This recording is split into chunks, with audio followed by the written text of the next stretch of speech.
Bonjour, bonjour, bienvenue dans cette formation JavaScript où on va essayer de refaire un exercice d'application de nos nouvelles connaissances. Et cette fois-ci, je vous propose de créer un système d'onglets. Alors, je vous montre tout de suite ce que j'aimerais qu'on arrive à obtenir. Donc, on a un système d'onglets avec des titres tout en haut et puis les textes qui vont s'afficher en dessous en fonction des titres que l'on va cliquer. Donc, si je suis sur le titre 1, j'ai le texte 1 qui s'affiche. Si je clique sur le titre 2, j'ai le texte numéro 2 qui s'affiche. Et si je clique sur le titre 3, j'ai le texte numéro 3 qui va s'afficher. Alors, pour vous donner pas mal d'indices sur comment créer ce système-là. Du coup, on a trois listes à puces en fait tout en haut. Donc on a trois éléments de la liste à puces. Ici les titres 1, titre 2, titre 3. Donc il faut s'imaginer qu'il y a un UL et donc 3 LI à l'intérieur. Après avec du CSS, on va pouvoir aligner les LI, faire en sorte que voilà, au survol on ait des petites choses, on ait des couleurs qui arrivent au survol, le fait qu'il y en ait une qui soit active qui a une couleur un petit peu différente. Donc ça c'est uniquement du CSS. Si je clique sur l'un des titres, en fait, il faut se dire que ce titre-là a une information pour savoir que c'est le premier titre qui a été cliqué.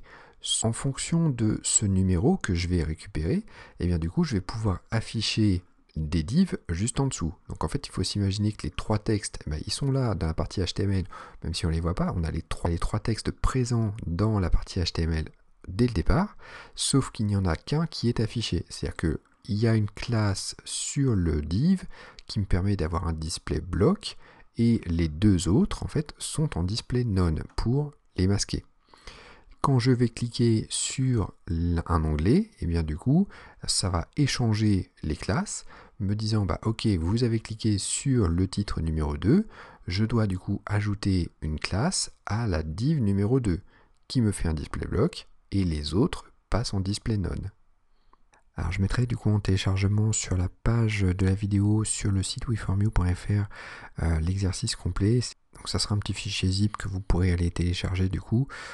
Dans ce fichier zip, je pense que je le mettrai en deux parties. Une partie où l'exercice ne sera pas totalement réalisé.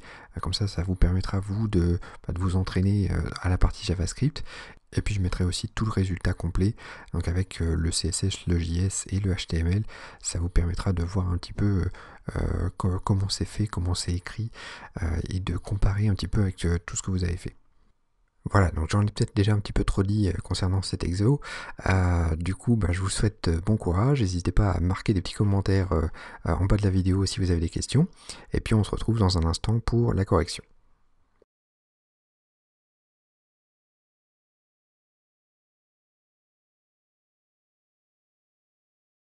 Alors on se retrouve du coup pour notre correction de cet exercice.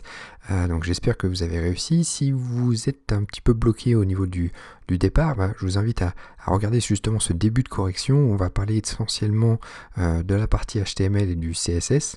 Et puis on ira dans un deuxième temps faire la partie JavaScript pour donner un petit peu d'automatisme à tout ça. Alors déjà, si je parle un petit peu de la partie HTML, donc j'ai commencé à préparer le fichier HTML, mais j'ai pas mis grand chose encore.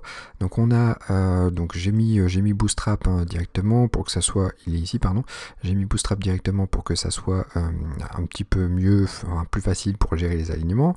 J'ai aussi téléchargé une petite police, bon ça c'est juste de la déco, ça me permet d'avoir cette police Montserrat sur tout le body, donc sur toute ma page sera en Montserrat, et puis j'ai fait une couleur de fond sur la partie body qui est un blanc un peu cassé. Ensuite du coup j'ai créé un container des lignes des colonnes, c'est juste pour que les éléments soient centrés dans la page. Donc il y a un Justify Content Center pour que les éléments qui sont dans ma colonne de 9, ou plutôt que ma colonne de 9 soit centrée dans la page en fait.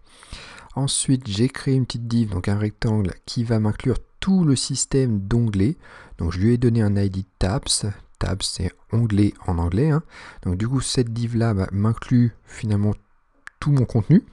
Dans cet ID tabs, j'ai premièrement les titres, donc les titres 1, titre 2, titre 3, que j'ai mis dans des UL et des LI. Et ensuite, j'ai des rectangles, on avait dit, donc des divs, qui contiennent ici des paragraphes, mais on pourrait leur faire contenir un petit peu tout ce qu'on veut. Ça pourrait être des photos, ça pourrait être des titres, ça pourrait être tout ce qu'on veut en fait.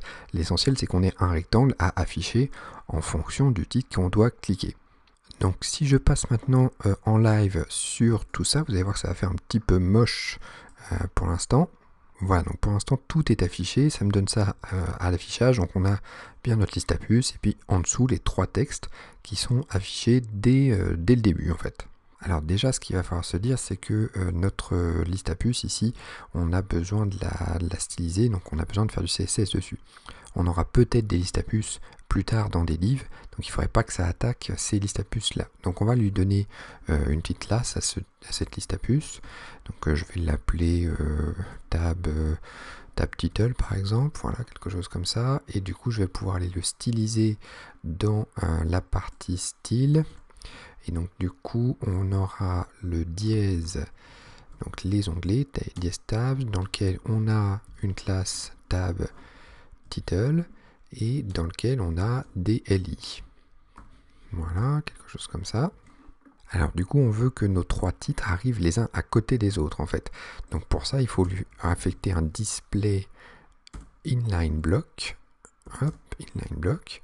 Donc c'est un type en ligne mais bloc pour pouvoir gérer les marges internes à cet élément là. On va pouvoir lui mettre un petit background color, BGC. Alors j'avais noté un D9, je crois, D9, voilà. Ça fait un petit gris, ok. Et puis on va lui mettre donc un padding, puisqu'on peut mettre du padding vu qu'on a fait un type inline block. Donc on va dire 0.4 REM et puis 0.6 REM. Alors du coup, si je vais voir un petit peu ce que ça donne sur la page internet, on a bien nos 3 éléments qui sont donc avec le fond gris et puis qui sont bien en ligne les uns à côté des autres. Donc ça, on est pas mal. Du coup, je voudrais styliser un seul onglet, enfin le premier titre, on va dire. C'est-à-dire, je veux que il change de couleur pour dire que c'est celui-ci qui est actif. Donc pour faire ça, je vais dire que ça sera le même sélecteur finalement. Je vais juste prendre le sélecteur, je ne vais pas prendre toutes les propriétés. Voilà, je vais copier ça, je vais fermer la collade, mais par contre je vais préciser qu'il aura la classe active. Et du coup, ça je vais pouvoir lui dire, du coup le premier lit a bien la classe active au départ, hein, dès qu'on arrive sur la page, c'est le premier titre qui est actif. Et du coup je vais pouvoir styliser un petit peu tout ça. Donc je vais lui faire aussi un background color, donc BGC, on va faire, donc j'avais fait noter A8, A8, A8, voilà, ça fait un gris un petit peu plus foncé. On va faire une couleur de texte en blanc, color white, ok. Donc ça marche. Si je vais voir sur ma page internet, on a bien notre premier onglet, notre premier titre qui est d'une autre couleur. Alors ce qui serait bien par contre, ça serait que quand on passe au-dessus des autres, au-dessus du titre 2, du titre 3, on ait cette couleur là qui arrive aussi. Donc du coup, je vais faire une petite duplication de mon sélecteur. Ça sera quand on est actif ou quand on est en survol, donc en hover. Donc 2 points over, voilà, quelque chose comme ça. Et du coup, quand on est en over, ça serait bien qu'on ait la petite souris là qui change de forme. Donc cursor pointer, hop, voilà, ok. Du coup, si je retourne, on a bien un petit effet, voilà, au survol. Et ça serait peut-être pas mal de faire une transition d'ailleurs, parce que là, c'est un peu rapide. Hein, dès qu'on passe la souris dessus, ça arrive, ça fait un petit peu dur. Du coup, la transition, elle se met toujours sur l'élément de base. Donc, on va faire une transition. Hop, et on va dire qu'on va transitionner sur tout, on va pas s'embêter. On va dire que ça dure 0,2 secondes et que c'est en type is, in, out. Voilà, ok.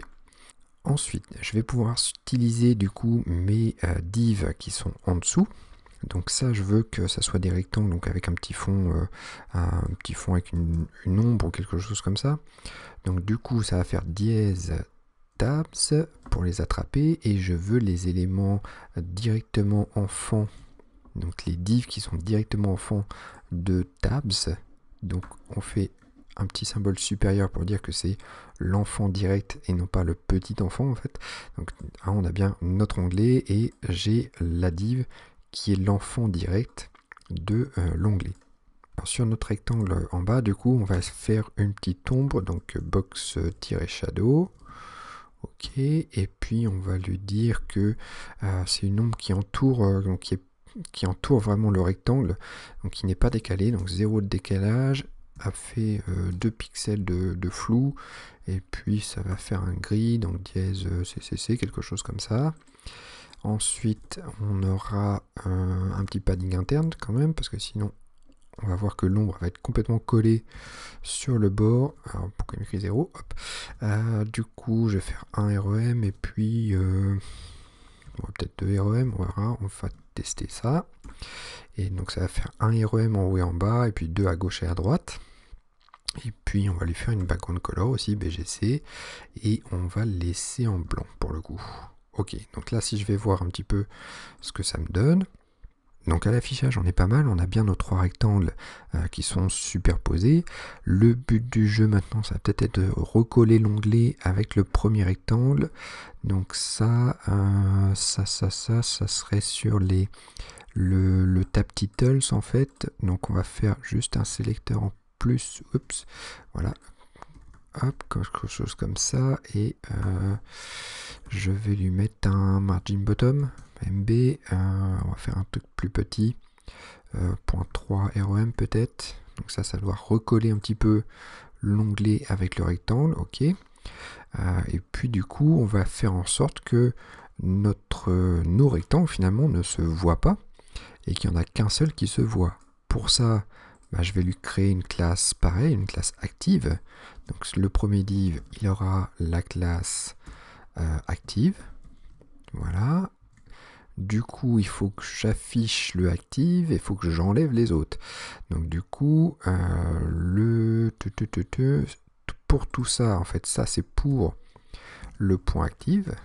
Ok. Et je vais lui mettre un display bloc. Donc pour vraiment l'afficher. Voilà.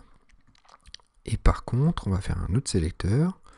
Donc qui est la copie mais sans le active, qui lui va être en display none, comme ça va masquer en fait les autres rectangles. Donc on a finalement les deux autres rectangles qui ne sont pas affichés et le active qui est affiché. Donc si je regarde sur la page internet, on a bien qu'un seul rectangle d'affiché, donc là on est bien parti.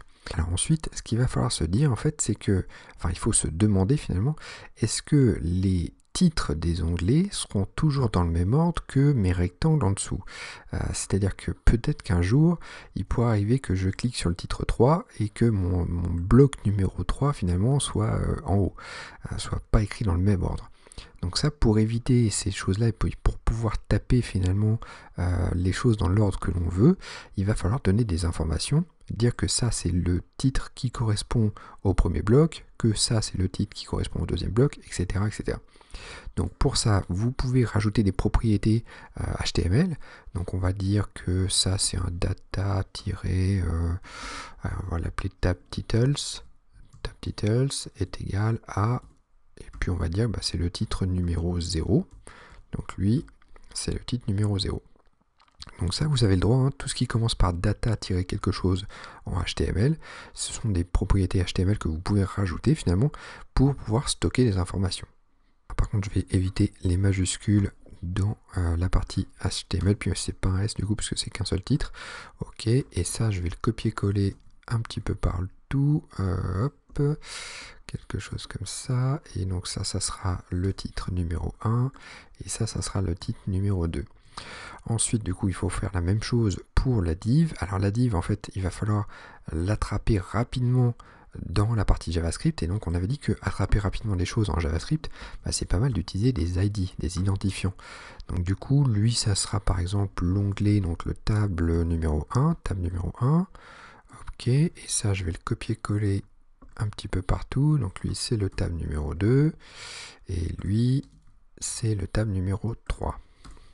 Ok, voilà.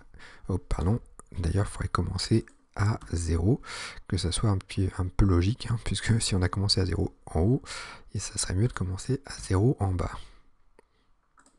Donc là, notre partie HTML, CSS, elle est finie. Maintenant, on va pouvoir vraiment s'attaquer à la partie JavaScript. Donc le but du jeu, en fait, ça va être de repérer finalement le data tab titles quand il est cliqué, donc de reprendre ce chiffre-là, finalement, de récupérer ce chiffre-là, et d'afficher en conséquence l'ID qui a le table avec le même chiffre, en fait. Et donc de jouer finalement sur la classe active, ou pas, finalement, d'enlever ou de mettre cette classe active. Donc c'est parti, on attaque la partie JavaScript, donc je vais rajouter un petit script en bas, voilà, avec une source. Donc j'ai déjà préparé un petit fichier JavaScript, donc c'est dans le dossier JS, et ça s'appelait onglet.js. Voilà, je fais le lien, et je vais aller chercher mon petit onglet.js, hop, voilà, et du coup c'est parti. Donc, première chose à faire en JavaScript, du coup, c'est forcément d'écouter le clic sur les titres des onglets. Donc pour ça, il faut sélectionner les titres. Donc let titles, qui va être égal à un document.querySelector. On va même faire un querySelector all d'ailleurs pour attraper tous les titres d'un seul coup. Et donc le sélecteur, ça serait donc dans dièse tabs, les onglets. On veut les tab titles, donc table titles, quelque chose comme ça, et on veut les LI qui sont dans le tab titles. Ensuite, il va falloir faire une boucle pour écouter pour chaque titre finalement le clic. Donc for let donc titles, on va dire dans les titles avec un S. Donc pour un titre qui est dans tous les titres, du coup je vais faire une boucle et on va dire que le title, on va lui ajouter un event listener qui va écouter donc le clic et qui va exécuter une fonction de callback derrière, donc function, voilà.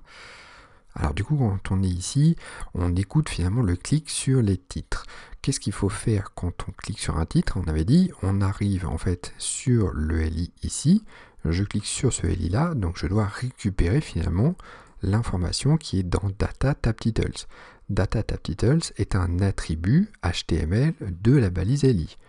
Donc je vais juste copier ça pour, d'ailleurs s'il veut bien sélectionner, voilà.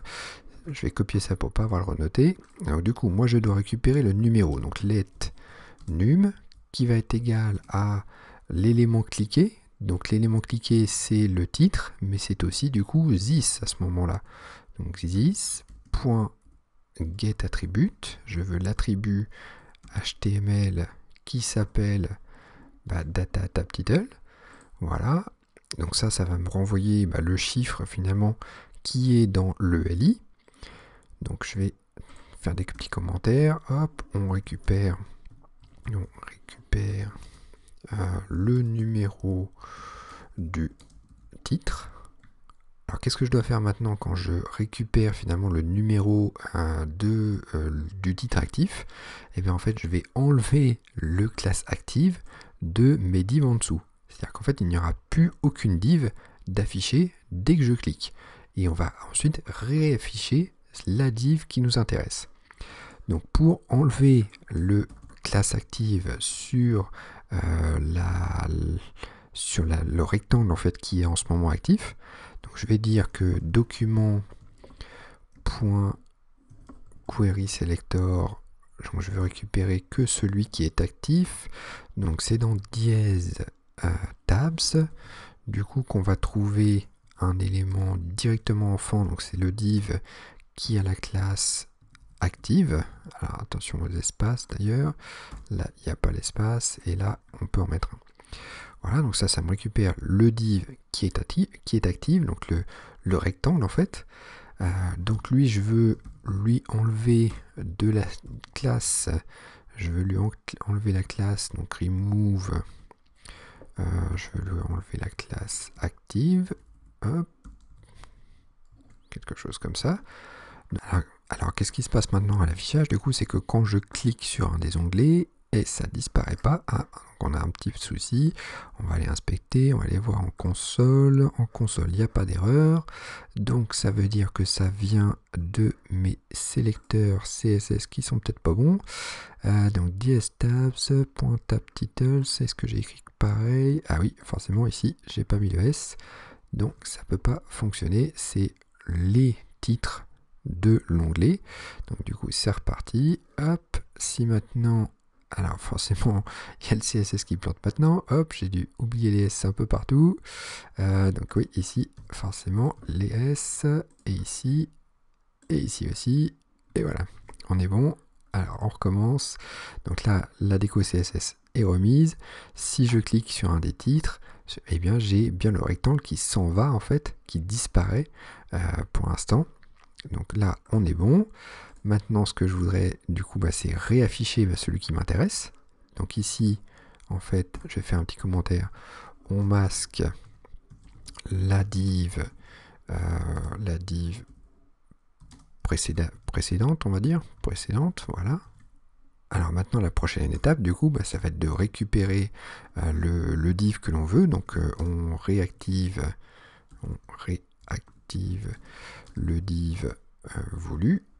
Voilà. Et puis du coup, donc ça c'est un document .query selector. Quel élément on veut? Eh bien c'est celui qui a finalement qui termine par le numéro et qui commence par un ID tab quelque chose. Donc c'est un ID tab avec le numéro qui est derrière. Donc du coup, je vais faire un dièse tab et je vais le concaténer avec le numéro qu'on a stocké auparavant. Et donc ça, je vais lui rajouter la classe classList.add et on va lui rajouter la classe active pour le coup. Voilà. Donc si on fait ça, on est déjà peut-être pas mal. Alors je reprends la page internet. Si maintenant je clique sur le titre 2, j'ai bien le texte numéro 2 qui s'affiche. Si je clique sur le titre 3, j'ai bien le texte numéro 3 qui s'affiche. Donc maintenant il y a juste à modifier un petit peu les classes CSS pour que quand je clique sur le titre 2, eh bien c'est le titre 2 qui devienne actif et puis le titre 1. Donc du coup, il va falloir l'enlever d'abord du titre 1. Donc on enlève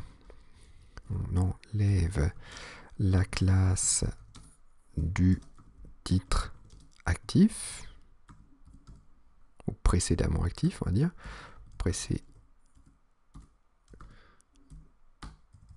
actif, voilà. Donc ça, pour l'attraper, du coup, ça va être un document query selector. Je vais copier-coller un petit peu tout ça. Voilà, document query selector. Et donc c'est dans tabs, c'est le tab li. Hop, je vais copier-coller pour que ça soit un petit peu plus rapide. Voilà, et c'est celui qui était actif, donc point active, et je vais lui enlever du coup la classe active. Quand je fais CTRL-S, le rangement est un peu bizarre, mais ça marche quand même. Donc il me reste plus qu'une seule étape finalement, c'est de remettre le bon titre actif. Donc ici, on active le bon titre, quelque chose comme ça. Donc pour l'attraper, celui-ci, c'est celui qui est cliqué en ce moment en fait. Celui qui est cliqué en ce moment, c'est this qui est cliqué en ce moment. Donc this, on va lui rajouter class list.add et on va lui rajouter la classe active à lui. Voilà. Et du coup, notre petit exercice devrait être terminé. Si je vais voir sur ma page internet, que je clique sur le titre 2, j'ai bien le texte 2 et j'ai bien la couleur qui se met sur le titre 2. Quand je clique sur le titre 3, j'ai bien le contenu numéro 3 avec le titre qui arrive de la bonne couleur. Voilà, donc après, forcément, on peut aller toujours plus loin dans l'exercice en rajoutant des transitions, en rajoutant plein de petites choses CSS en plus, des effets, etc. Mais l'essentiel est là, c'est-à-dire de bien comprendre finalement le principe de sélectionner les choses avec notamment les documents query selector qui peuvent être très utiles, le fait d'utiliser les ID pour aller un petit peu plus vite, pour récupérer les choses dans la partie HTML. Et puis le fait surtout d'ajouter ou d'enlever des classes à des éléments HTML. Voilà, donc j'espère que ce petit exercice vous a permis de mieux appréhender finalement le DOM et les événements en JavaScript. Dites-moi, n'hésitez pas à me faire un petit retour dans les commentaires, ça fait toujours plaisir, me dire si vous avez réussi ou pas. Voilà, puis moi je vous dis à bientôt pour une prochaine vidéo sur cette formation JavaScript.